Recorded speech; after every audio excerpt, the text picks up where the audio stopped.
Le monde ne sera pas détruit par ceux qui font le mal, mais par ceux qui les regardent sans rien faire. Albert Einstein. Cette phrase est souvent citée pour appeler à l'action. Mais elle contient aussi un message plus subtil. Le mal ne prospère pas seulement grâce à la violence ou à la brutalité. Il prospère parce qu'il trouve en face de lui des gens silencieux, dociles, bien intentionnés. Des gens qui, persuadés de faire le bien, deviennent les complices involontaires d'un système qui les écrase. Depuis l'enfance, on t'a appris à être gentil, à ne pas déranger, à ne pas t'imposer. On t'a appris que le respect est plus important que la vérité, que le compromis est préférable au conflit, que la bonté est la plus haute des vertus. Alors tu as souri quand tu voulais crier, tu as aidé quand tu étais à bout, tu as accepté ce que tu aurais dû refuser, tu as dit oui, même quand tout en toi hurlait non. Tu as voulu être une bonne personne, quelqu'un de moral, d'empathique, de juste.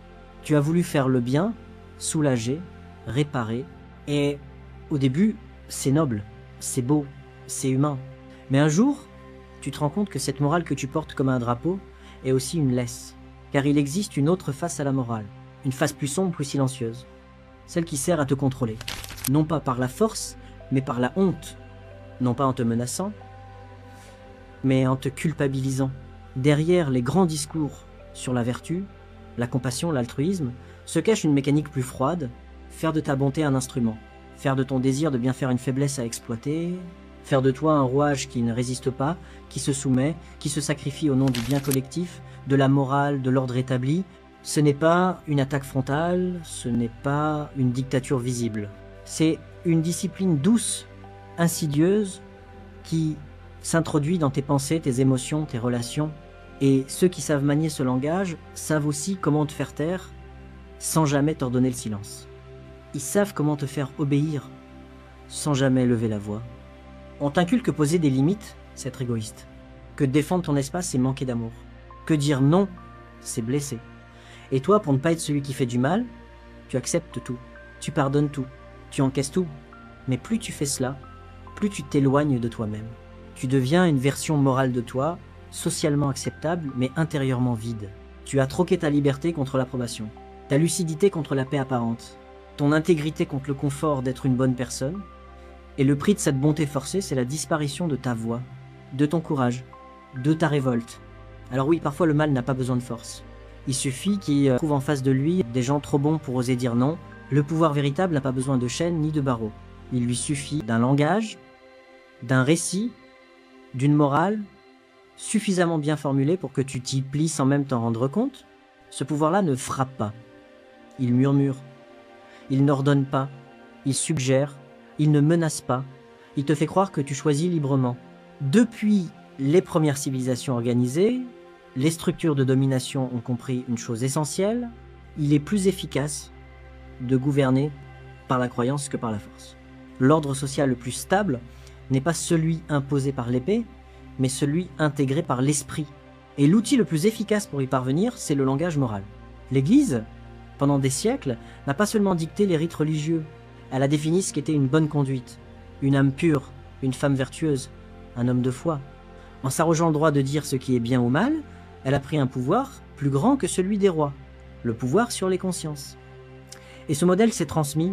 Aujourd'hui encore, ce pouvoir moral continue de structurer la société. Les régimes autoritaires imposent par la peur. Mais les régimes modernes, dits démocratiques, imposent par la vertu. Ils ne te punissent pas pour avoir désobéi, mais pour avoir été irresponsable, individualiste, insensible, dangereux pour le vivre ensemble.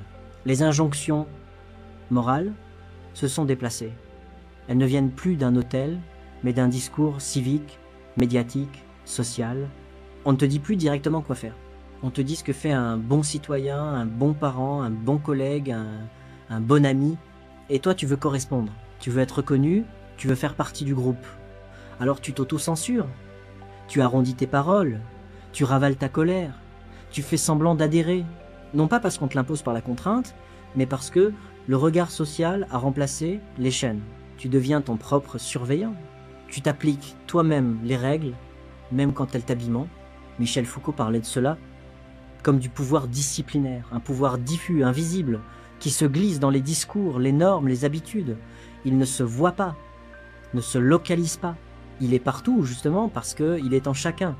Tu crois penser par toi-même, mais en réalité, tu penses à travers un prisme préformaté par des codes moraux intégrés. Et plus tu veux être une bonne personne, plus tu deviens vulnérable à ce type de contrôle. C'est exactement ce que Hannah Arendt a tenté de faire comprendre dans Eichmann à Jérusalem lorsqu'elle décrit la banalité du mal. Eichmann n'était pas un monstre. Il n'était pas animé par la haine, mais par la conformité.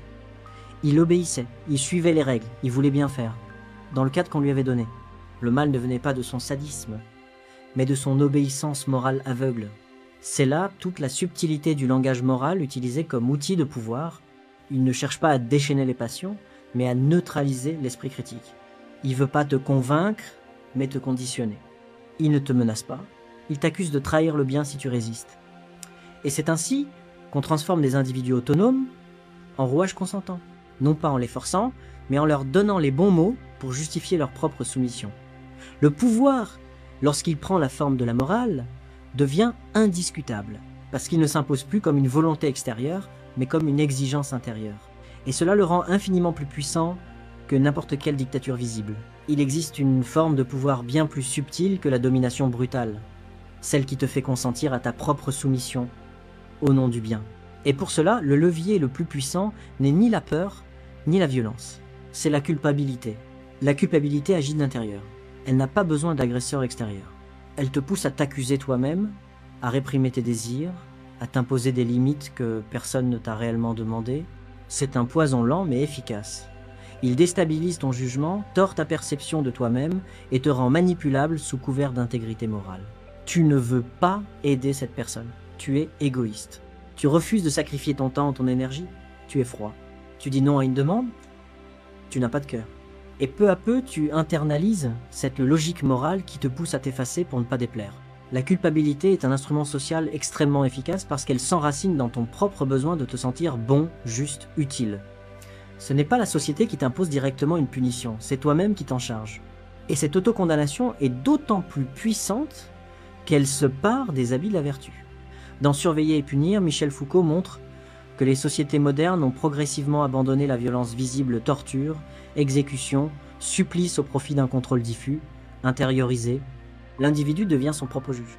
Il s'auto-surveille, s'autodiscipline, s'auto-punit. Il vit avec une caméra morale intégrée dans la tête, qui commente ses choix, ses gestes, ses pensées. Dans l'espace privé, cette logique est omniprésente. Combien de familles, de couples, de relations amicales reposent sur ce chantage silencieux à la culpabilité? Tu n'es jamais là pour moi. Tu m'as laissé tomber. Je t'ai tant donné et toi? Autant de phrases qui n'appellent pas une réponse mais une soumission. Elles ne cherchent pas la vérité, mais l'adhésion à une dette émotionnelle. Et si tu refuses, tu ne fais pas seulement un choix personnel. Tu deviens un traître moral. Le philosophe Emmanuel Lévinas, en parlant de la responsabilité infinie envers autrui, soulignait combien l'éthique peut devenir écrasante si elle n'est pas équilibrée par le souci de soi. Trop de devoirs envers l'autre sans conscience de ta propre limite peut te conduire à te nier au nom d'une fidélité morale démesurée. Cette mécanique s'illustre aussi dans les grands récits historiques. Au cœur de la colonisation, des empires ont utilisé le langage du devoir moral pour justifier l'exploitation. On allait civiliser, éduquer, sauver les peuples indigènes. Et ceux qui refusaient d'y participer étaient accusés d'abandonner les nobles causes de l'Occident. La culpabilité collective a servi de levier pour imposer des systèmes d'oppression déguisés en mission humanitaire. Aujourd'hui encore, la culpabilité est un carburant puissant dans le discours public. Refuser un vaccin, contester une mesure, refuser de te conformer à une norme sociale dominante, même pacifiquement, peut suffire à te faire passer pour un danger. Pas parce que tu as fait du mal, mais parce que tu refuses de te soumettre à la version officielle du bien. Ce renversement est fondamental. Tu n'as plus besoin de faire le mal pour être condamné. Il suffit de ne pas correspondre à l'idée qu'on se fait du bien collectif. Et cette idée, bien sûr, est formulée par ceux qui ont intérêt à ton obéissance. La culpabilité n'est pas en soi un mal. Elle peut être un signal éthique, une alerte intérieure. Mais lorsqu'elle est instrumentalisée, elle devient une cage. Et celui qui s'y enferme ne vit plus par choix, mais par crainte d'être moralement fautif. Il est facile de dénoncer les manipulations venant d'en haut, institutions, autorités, idéologie. Qu'on oublie souvent, c'est que la même mécanique de contrôle moral se glisse dans l'intime. Elle s'installe dans les amitiés, les familles, les couples, et elle ne se manifeste pas par des cris ou des ordres, mais par des attentes implicites, des silences lourds, des gestes apparemment anodins. Dans ces liens, on ne te commande pas. On te fait sentir ce que tu dois être. On ne te dit pas tu dois m'aider. On te dit, si tu m'aimais vraiment, tu le ferais. On t'accuse pas directement, on soupire. On se tait, on se retire. Et toi, tu comprends le message. Tu te sens responsable. Tu te demandes si tu es en train de décevoir. Et tu cèdes. C'est là que commence l'exploitation émotionnelle. C'est pas de la manipulation brutale. C'est une forme de pression douce, pernicieuse, difficile à nommer, mais terriblement efficace. Elle se nourrit ta sensibilité, de ton envie d'être aimé, de ton besoin de te sentir utile, indispensable. Bon, le problème n'est pas l'amour ou l'attention. Le problème, c'est quand ces sentiments deviennent des instruments. Certains savent très bien détecter les personnes généreuses, disponibles, dévouées, et plutôt que d'honorer ces qualités, ils les exploitent. Ils te font croire que leur bonheur dépend de toi, que tu es responsable de leur bien-être, de leur stabilité, de leur équilibre. Et toi, animé par ta propre morale intérieure, ne jamais laisser tomber, toujours aider ceux qu'on aime, tu t'oublies. Tu annules tes projets, tu étouffes tes besoins, tu fais passer l'autre avant toi, systématiquement. Et plus tu donnes, plus on attend de toi. Car l'exploitation émotionnelle fonctionne comme un puits sans fond. Aucune preuve d'amour n'est jamais suffisante. Tu es toujours à un manque près, toujours coupable de ne pas avoir fait assez. Ce phénomène a été étudié par la psychologie sous différentes formes. Le chantage affectif, la dépendance affective, le triangle dramatique de Cartman-Sauveur, victime, persécuteur. Mais au cœur de tous ces mécanismes se trouve une réalité simple. La bonté peut être une vulnérabilité quand elle n'est pas accompagnée de limites. Dans Les Frères Karamazov, Dostoïevski met en scène un personnage nommé Alyosha, profondément bon, doux, spirituel. Mais même lui, à certains moments, est confronté à cette tension. Jusqu'où sa bonté l'oblige-t-elle à supporter l'inacceptable? Quand la pitié devient-elle complicité? Quand le silence devient-il une trahison de soi? L'histoire personnelle de beaucoup de gens est marquée par ce paradoxe. Ce n'est pas leur méchanceté qui les a fait souffrir, c'est leur gentillesse, leur loyauté, leur bonté exploitée par des personnes qui ne cherchaient pas le lien, mais l'avantage. L'amour véritable ne demande pas qu'on s'efface. L'amitié réelle ne réclame pas qu'on se sacrifie. Une relation saine repose sur la réciprocité, la clarté et la reconnaissance mutuelle des besoins. Mais ceux qui manipulent les bons sentiments le savent, ils n'ont pas besoin de t'imposer quoi que ce soit. Il leur suffit de te convaincre que c'est ta responsabilité d'aimer jusqu'à l'épuisement. Et si tu refuses, tu n'es plus gentil, tu n'es plus loyal, tu n'es plus aimable. Tu deviens, à leurs yeux, fautif. Non pas parce que tu fais le mal, mais parce que tu oses choisir ta propre limite. Dans une société qui valorise l'altruisme à tout prix, poser une limite est immédiatement perçu comme une faute morale. Tu n'as pas haussé le ton, tu n'as pas insulté, tu n'as pas blessé, tu as juste dit non, et pourtant on te regarde comme si tu avais trahi une loi sacrée. Ce que tu vis alors n'est pas un rejet frontal. C'est quelque chose de plus subtil, de plus sournois. Le jugement moral, tu sens le froid dans la pièce. Tu perçois la déception muette. On t'accuse pas avec des mots, on t'accuse avec des silences, des regards, des sous-entendus. Et cette accusation, aussi invisible soit-elle, pèse lourd. Parce qu'on t'a appris à être disponible. On t'a appris que dire non, c'est être dur. Que refuser, c'est abandonner. Que penser à toi, c'est faire preuve d'égoïsme. Alors tu hésites, tu te justifies, tu t'excuses même parfois d'avoir osé protéger ton temps, ton énergie, ton espace. Cette mécanique est si profondément ancrée qu'elle produit deux effets destructeurs. D'abord, elle te pousse à la soumission. Tu préfères céder plutôt que de porter le poids de la culpabilité sociale. Tu préfères t'oublier plutôt que d'être perçu comme quelqu'un de froid ou d'insensible. Tu ne vis plus en fonction de tes besoins réels, mais en fonction de ce que les autres attendent de toi. Ensuite, elle nourrit la colère refoulée. Tu dis oui, mais tu en veux à l'autre. Tu te rends disponible, mais tu te sens utilisé. Tu aides, mais tu espères secrètement qu'on reconnaîtra ton sacrifice. Et quand c'est pas le cas, ce qui arrive souvent, tu t'épuises, tu t'amères, tu exploses. C'est dans cette tension que naissent bien des ruptures, non pas parce que quelqu'un a été méchant, mais parce qu'il a été trop bon, trop longtemps, sans jamais poser de limites. Et au bout du compte, c'est pas la bonté qui fait exploser les relations, c'est l'absence de frontières. Frantz Fanon, dans Peau noire, Masque blanc, décrivait déjà cette violence de l'effacement. Lorsqu'un individu se conforme sans cesse à ce qu'on attend de lui, il finit par se désintégrer intérieurement. Il devient étranger à lui-même, dans l'obsession de plaire, d'être acceptable, d'être bon. Le philosophe stoïcien Épictète allait dans le même sens lorsqu'il affirmait si tu veux progresser, sois prêt à être ridiculisé, à être mal compris, à être méprisé. En d'autres termes, être libre exige de supporter le jugement, et c'est peut être là l'un des plus grands obstacles à l'autonomie aujourd'hui, la peur d'être mal vu, la peur d'être mal perçu, d'être taxé d'indifférence, d'arrogance, de froideur, simplement parce qu'on se laisse plus épuiser. Mais à force de toujours vouloir être aimé, tu finis par devenir malléable. À force de ne pas déplaire, tu te trahis. Et à force de faire passer les autres avant toi, tu oublies que toi aussi, tu fais partie du nous. Toi aussi, tu comptes. Toi aussi, tu as besoin d'un espace à préserver. Dire non, c'est pas rejeter. Poser une limite, ce n'est pas agresser. C'est reconnaître que ton énergie n'est pas illimitée, que ton cœur a besoin de repos, que ta générosité n'est pas une dette. Il faut du courage pour poser une limite. Et il faut de la lucidité pour accepter d'être mal jugé sans céder. Parce que au fond, il vaut mieux être jugé pour avoir été fidèle à soi que d'être applaudi pour avoir renié tout ce qui comptait vraiment. Il faut le dire clairement, le problème n'est pas d'être bon. Ce n'est pas la générosité, ni la douceur, ni la compassion qui sont à condamner. Ce qui est dangereux, c'est de laisser ces qualités être détournées, instrumentalisées, vidées de leur sens pour servir autre chose qu'un véritable élan du cœur. Tu n'as pas à renoncer à ta bonté, mais tu dois en reprendre la maîtrise.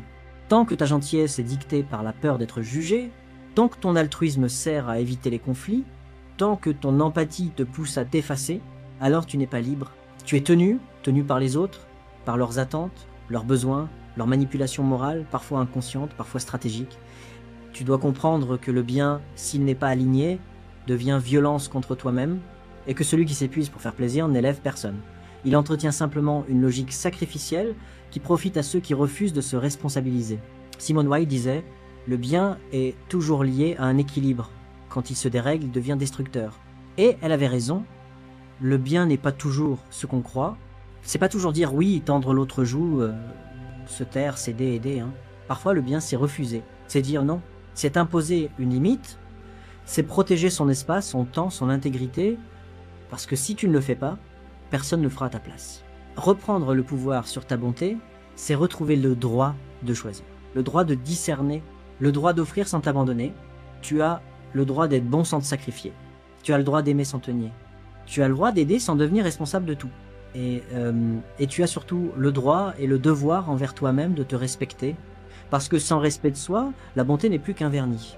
Elle n'est plus qu'une monnaie d'échange pour acheter l'amour des autres au prix de ton propre effondrement.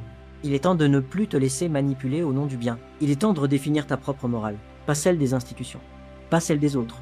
Pas celle qu'on t'a inculquée pour mieux te rendre inoffensif. La vraie bonté est une force, pas une faiblesse. Elle se tient droite, calme, ferme. Elle sait dire non. Et elle ne se laisse jamais utiliser. Ils t'ont appris à être bon, mais ils ne t'ont jamais appris jusqu'où aller sans te perdre. Ils t'ont appris à donner, mais jamais à reconnaître quand on te rend plus rien. Ils t'ont dit que le bien était dans le sacrifice, mais ils ont oublié de te dire que se sacrifier constamment, c'est pas aimer, c'est s'effacer. Le monde n'est pas divisé entre les bons et les méchants. Il est traversé par une lutte plus silencieuse, celle entre ceux qui donnent par choix et ceux qui donnent par peur. Ta bonté, ta générosité, ton écoute, ton cœur, protège-les, oriente-les. Choisis à qui tu les offres, mais ne les laisse plus être des armes utilisées contre toi. Parce que si tu ne poses pas la limite, ceux qui bénéficient de ton silence le feront pour toi. Et ils te font croire que c'est ta faute, que c'est toi le problème, alors que tu es simplement devenu trop bon dans un monde qui confond bonté et soumission. Le moment est venu de reprendre possession de toi-même. Pas pour devenir dur, pas pour devenir froid, mais pour redevenir juste, pour redevenir libre.